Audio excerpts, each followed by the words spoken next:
Hi friends, welcome back to home cook with Ansar YouTube channel. இன்றைக்கி நம்மளோட சேனலில் என்ன பார்க்க போகிறோன்னு பார்த்தீங்கன்னா, ஒரு ப்ராப்பரான கரெக்டான ஒரு மெஷர்மெண்ட்டில் 1 கிலோ பாய் வீட்டு சிக்கன் பிரியாணி எப்படி பண்ணுறதுன்னு பார்க்கலாம். வாங்க வீடியோக்குள்ளே போகலாம். பிரியாணின்னு சொன்னாலே நிறைய வெரைட்டிஸ் நேம்ஸ் இருக்குது. நான் இன்றைக்கி பண்ண போகிறது 1 kg அளவுக்கு ரவுத்தர் பிரியாணி தான் பண்ண போகிறேன். வீடியோக்குள்ளே போகிறதுக்கு முன்னாடி ஃபஸ்ட் டைம் என்னோடய வீடியோஸ் பார்க்குறீங்கன்னா home cook with Ansar YouTube சேனலை சப்ஸ்கிரைப் பண்ணி அப்படியே பக்கத்தில் உள்ள பெல் ஐக்கானையும் ப்ரெஸ் பண்ணிக்கோங்க. நான் அப்லோட் பண்ணுற சின்ன சின்ன ரெசிபிஸ் உங்களை வந்து சேர்றதுக்கு ரொம்பவே ஹெல்ப்ஃபுல்லாக இருக்கும். இப்போ நம்ம பிரியாணி பண்ணுறதுக்கு ஒரு சின்னதாக ஒரு மசாலா ஒன்று ரெடி பண்ணி எடுத்துக்கலாம். 1 டேபிள் ஸ்பூன் சோம்பு, ஒரு 10 ஏலக்காய், 10 கிராம் பட்டை, 10 கிராம் கிராம்பு. 1 கிலோ சிக்கன் பிரியாணியோட மெஷர்மெண்ட் மட்டும்தான் சொல்கிறேன். நீங்கள் எந்த அளவுக்கு பண்ணுறீங்களோ அந்த அளவு இதில் டபுளாக எடுத்துக்கோங்க. இந்த 4 இன்க்ரீடியன்ஸும் ஒரு கடாய் வச்சு, கடாய் நல்லா சூடானதும் எண்ணெய் எதுவுமே சேர்க்க வேண்டாம், வெறும் கடாயிலே இதை போட்டு கொஞ்சம் ட்ரை ரோஸ்ட் பண்ணி நல்லா பவுடராக அரைச்சி ஒரு சைடு எடுத்து வச்சிடலாம். 400 கிராம் பெரிய வெங்காயத்தை நல்லா ஸ்லைஸாக கட் பண்ணி வச்சுருக்கேன். அதே மாதிரி 400 கிராம் தக்காளியும் நல்லா ஸ்லைஸாக கட் பண்ணி வச்சுருக்கேன். ஒரு கைப்பிடி புதினா, ஒரு கைப்பிடி கொத்தமல்லி, ஒரு 4-5 பச்சை மிளகாய், இஞ்சி, பூண்டு, சின்ன வெங்காயம் 3யும் நல்லா பேஸ்ட்டாக அரைச்சி வச்சுருக்கேன். அது ஒரு சைடு இருக்கட்டும். நாங்கள் இன்றைக்கி சீரக சம்பா ரைஸில் தான் பிரியாணி பண்ணுறோம். 1 கிலோ சீரக சம்பா ரைஸும் 1 கிலோ சிக்கனும் எடுத்துருக்கோம். இப்போது 1 கிலோ அரிசியும் 1 கிலோ சிக்கனும் சேர்ந்து வேகிற மாதிரி ஒரு குண்டை எடுத்துக்கலாம். 200 ml ஆயில் சேர்த்து கொடுத்துடலாம். இது கூடவே ஒரு 50 ml நெய்யும் சேர்த்து கொடுத்துடலாம். ஆட் பண்ண ஆயிலும் நெய்யும் நல்லா சூடானதும் இது கூடவே தாளிப்புக்கு வேண்டி ஒரு 2-3 ஏலக்காய், 2 பட்டை, ஒரு 2-3 கிராம்பு போட்டு தாளிச்சுக்கலாம். ரெடி. நம்ம பட்டை, கிராம்பு, ஏலக்காய் எல்லாம் பவுடர் பண்ணி வச்சுருக்கோம். அதனால் இதில் கம்மியாக போட்டாலே போதும். இது கூடவே நம்ம எடுத்து வச்சுருக்க பச்சை மிளகா, எடுத்து வச்சுருக்க பெரிய வெங்காயத்தையும் சேர்த்து நல்லா பெரிய வெங்காயம் பொன்னிறமாகிற வரை நல்லா வதக்கிக்கலாம். வெங்காயம் நல்லா வதங்கி வந்ததும் இது கூடவே நம்ம எடுத்து வச்சுருக்க கொத்தமல்லி, புதினாவையும் சேர்த்து கொடுத்து நல்லா வதக்கிக்கலாம்.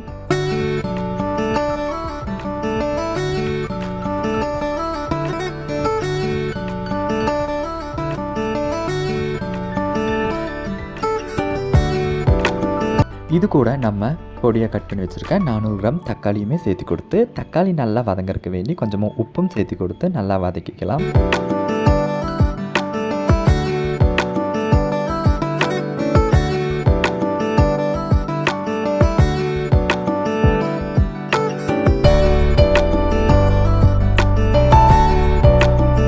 இப்போ பார்த்தீங்கன்னா தக்காளி நல்லா வதங்கி வந்துருச்சு. இந்த ஸ்டேஜில் நம்ம அரைச்சி வச்சுருக்க இஞ்சி, பூண்டு, சின்ன வெங்காயம் பேஸ்ட்டு ஒரு 100 கிராமுக்கு சேர்த்து கொடுத்து அதோட பச்சை மணமெல்லாம் போகிற வரைக்கும் நல்லா வதக்கிக்கலாம்.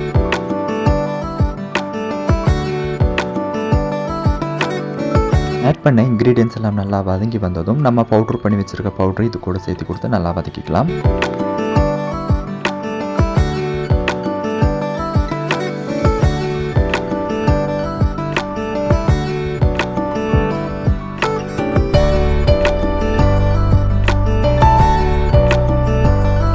இது கூடவே நம்ம காரத்துக்கு தகுந்த மாதிரி கார மிளகாய் தூளும் போட்டுக்கலாம்.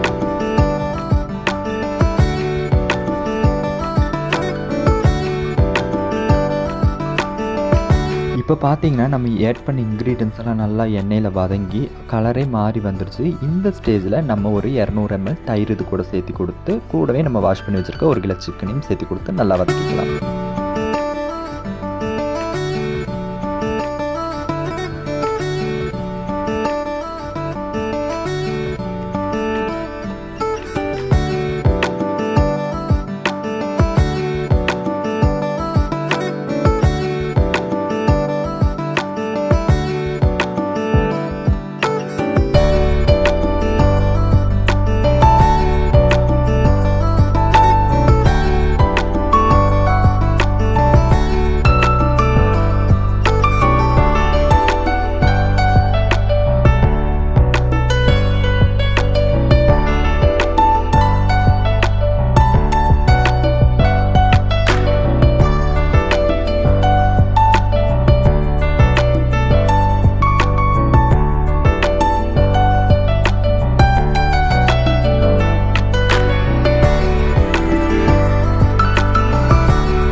நம்ம ஆட் பண்ண சிக்கன் மசாலாலாம் நல்லா வதங்கி வந்துருச்சு. இந்த ஸ்டேஜில் நம்ம எடுத்து வச்சுருக்கிற அரிசிக்கு 1.5 மடங்கு தண்ணி ஊற்றி ஒரு மூடி போட்டு மூடி கொதிக்க விடலாம். தண்ணி நல்லா கொதித்து வர ஸ்டேஜில் நம்ம 10 நிமிஷம் முன்னே கழுகி ஊற வச்சுருக்க சீரக சம்பா பிரியாணி அரிசி இது கூட சேர்த்து கொடுத்து நல்லா மிக்ஸ் பண்ணி விட்டுடலாம். 2லிருந்து 5 நிமிஷம் மூடி போட்டு மூடி வேக விட்டோம்னா அரிசியும் தண்ணியும் சமமாக வர ஸ்டேஜில் ஸ்டவ்வை கம்மி பண்ணிவிட்டு கொஞ்சமாக லெமன் ஜூஸ் புழிஞ்சு மூடி போட்டு மூடி அதுக்கு மேலே வெயிட்டாக ஒரு பாத்திரத்தில் சுடுதண்ணி வச்சு ஒரு 5 நிமிஷம் தம் போட்டு இறக்குனீங்கன்னா சூப்பரான முஸ்லீம் ஸ்டைல் ராவுத்தர் பிரியாணி தயார். நான் சொன்னேன் இந்த மெத்தடில் நீங்களும் பிரியாணி செஞ்சு பாருங்கள். டேஸ்ட்டு கண்டிப்பாக வேறு லெவலாக இருக்கும். என்னோட இந்த வீடியோ உங்களுக்கு பிடிச்சிருந்தா மறக்காமல் லைக் பண்ணுங்கள், ஷேர் பண்ணுங்கள், கமெண்ட் பண்ணுங்கள். இந்த மாதிரி சின்ன சின்ன ரெசிபிஸ்க்கு வேண்டி home cook with Ansar YouTube சேனலை மறக்காமல் ஃபாலோவும் பண்ணி அடுத்தது சிம்பிளான சின்னதான ஹெல்த்தான ஒரு ரெசிபியில் சந்திக்கலாம். டாடா.